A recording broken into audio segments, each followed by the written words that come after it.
Nestled in a cornfield just 3 miles west of Annandale, Minnesota. There's no more cornfield here. Maybe some ethanol in neighbors' trucks. Thanks, Al. You're welcome. Across the road from a historic cemetery. Hey, camera guy, didn't you get releases? Just south of Concordia Lutheran Church.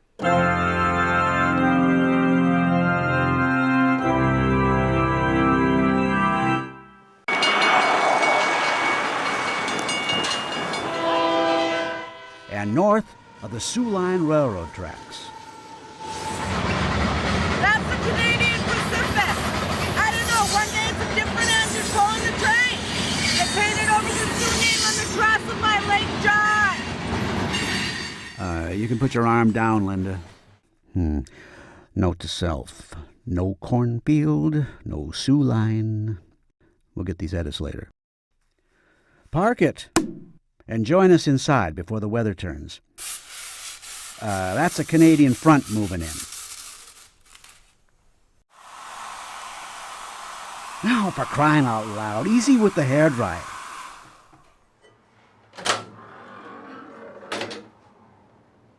Hi, Christina. Hi. We'll be right with you. We're making a little movie here Sounds good. about Malco. All right. That's our founder, Mr. Keemer. As a lot of us 30-plus year veterans remember him when he was company president. Good man. And a terrific bowler. And Mark's 4 sons, left to right.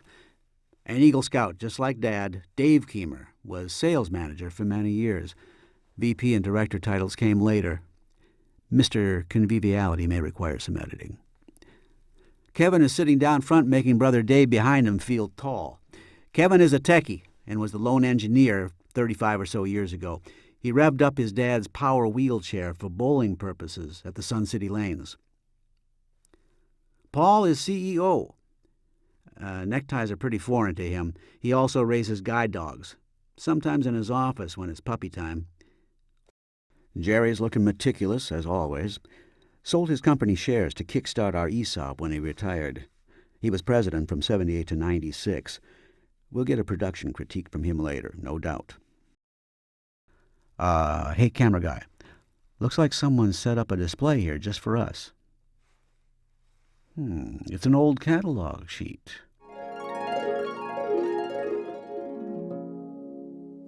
The boys have asked me to say a few things, and I've always felt that when you work at a company, it's nice to know as much about the background of the company as you can, and I'd like to fill you in a little bit. My father was selling steel after the World War II had ended, and he would call on customers that were using various very crude tools at the time for the heating and air conditioning field. And so while I was working at Minnesota Steel Supply, I started developing hand tools for the heating and air conditioning trade. And I decided that it would be a good idea to take and develop good tools that they could use and market them.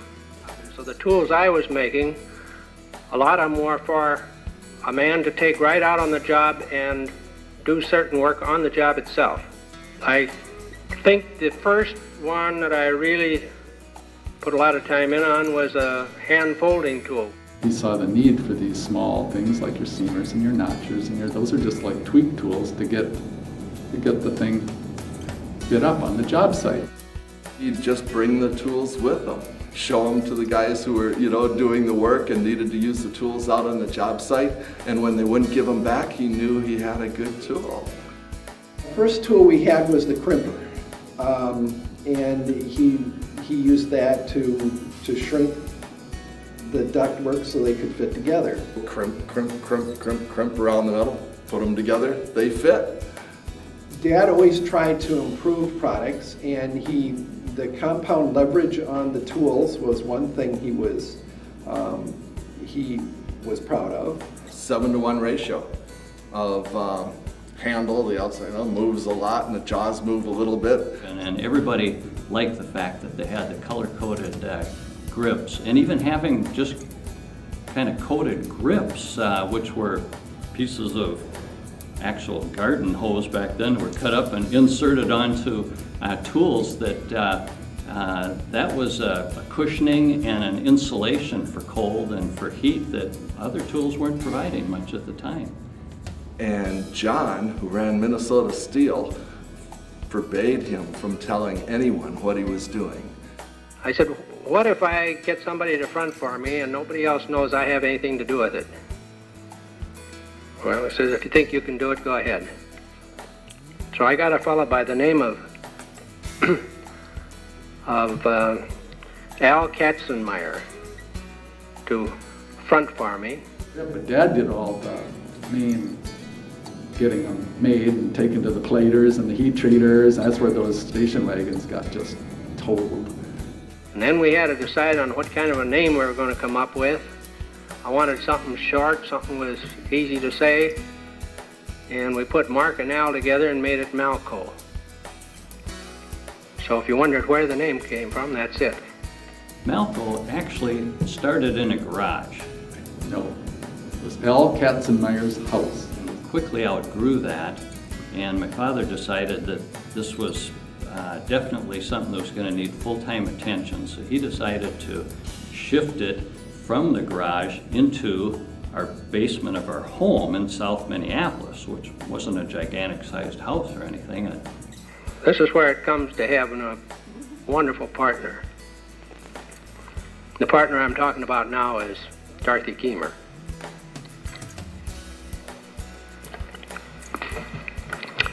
Dorothy wrote all my letters. She did all the billing. She kept all the books. She did everything. I guess I figured up the orders when they came in and left the rest to her and took off for work. And I remember being a small child sitting on the stairs of the basement, and they needed to do some welding for a product, so they unplugged the dryer and they plugged a welder into the dryer outlet, and they were shooting sparks all over the basement, and that was pretty exciting stuff for a young child to be sitting on the steps watching them shoot sparks down in the basement. I found a hardware store that was moving out. It was a big hardware store. It was 20 feet wide and 70 feet long. Between 1950 and 1973, Malco moved like 7 different times. Finally ended up in Annandale here, but he was moving the company around in Twin Cities. Each time he would go into a building that was at least twice as big as the one he had before, thinking that that would last a really long time. But the company's growth was so explosive that in just no time, they were looking for another building. Why did we move to Annandale? We moved to Annandale. There is the part where we did have a summer lake home within a couple miles, and down on Lake Sylvia, and so knew the area, knew the people, and this was a perfect place to build.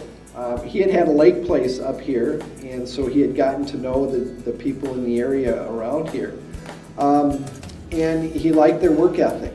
My father retired in 1978, and at that time he turned the reins over to his 4 sons, who had all worked for him in various capacities over the years and in various departments and areas since we were about 6 years old. Jerry and Kevin used to wipe the grease off the blades and package them into boxes, 10 per box. We would take these rivet boxes, little plastic boxes, and we'd lay 17 one way and we'd lay 18 the other, and we'd close the top, put a little label on it, and we'd get a penny each. My dad was one of the most frugal people on the planet. I checked, and the bus stopped right near the hotel that I was going to meet him at, so instead of taking a train, I took a bus. I don't know how many days it took me to get to Cleveland. He had a real legacy that stayed with the company. My father came by inventing naturally. Now this tool comes in a pair. 2 of them go onto a joist. You hang a wire underneath to hold the ductwork up. He was a salesman. the fact that he had these different sales experiences caused him to design a lot of the sales policies that Malco instituted, just purely because he knew that that's the kind of policy he would want if he was a salesman. So he would put out policies like the guaranteed sale, where he'd take anything back that you couldn't sell, and that made it easier for people to try things out because they wouldn't lose it, and he wasn't going to kill them with restocking charge or something like that. And you know, everything he could do to make it simple to sell was the way he did it. I personally think the biggest factor in my father's success was his dealings with other people. He was determined to get the right people. He was determined to do things the right way. He was never orientated towards, you know, just profit, or I want to be big, or I want to do something else. The golden rule, the way he would want to be treated if he was a customer. And it was the same way for the sales force, and the same way for all of his employees, the same way for any of the suppliers that we had. He was a very interesting man and a very capable man. And it's like it took all four of us boys to fill his shoes. With all of our talents pooled together, Mark was a hard act to follow. Come on, camera guy, we got to keep moving. Coming through! We're taking a little tour here. Did you sign in? What happened to Christina? I'll never get used to this. No one stopped you, camera guy. What? Oh, yeah. Next stop, product development. Oh, hi, Hap. Safety officer, you better put these on. New products are Malco's lifeblood. From our earliest tools, which now sport red line handles, to Andy Snips, the aluminum-handled snip with the strength of steel, to our ever-growing line of turbo shears. Check out that slate cutter. And then there's the one and only Zip-In, the world's greatest sheet metal screw. Plus tools for related markets like fencing, and all new applications like fiber cement siding, in-floor radiant heating, and automotive. It's almost 40 years since the move from the cities. Okay, Minneapolis. And our product history here in Annandale stacks up just fine to those early, exciting days. I know, 40 years went by fast. Had to. Not enough memory cards, camera guy. Quality assurance. Wave. These people are so serious. Testing lab ahead. Whoa, that's top secret, camera guy. Here we are. Products. After you. Hello, John. Guess you know what we're here for. The tour? No, staples. My prototype staples? And more than a cupful this time. Thanks. Well, that about wraps things up. Go to black. Hey, wait a minute. Who are you? I'm Randy, John's brother. So that's it? I got my staples. But what about the tour? What about it? And what about this department and everybody else? Ouch! Having a hard time visualizing this? Duh. Okay, here's the big picture. A lot of quality Malco people and processes here in Annandale, Minnesota, and around the globe, are responsible for bringing the products we manufacture to market. But from product idea generation and development, sales, marketing and demand planning, the manufacturing floor and technical support, to our shipping and distribution partners, we are all of one mind and most proud of the benefits delivered to the end user of our products. That's the big picture, and that's what Malco is all about. John's back. I wondered what he was up to. Are you hungry? It's just about noon. Let's end this thing and grab lunch. I know, we'll need the band again. Good thinking, camera guy.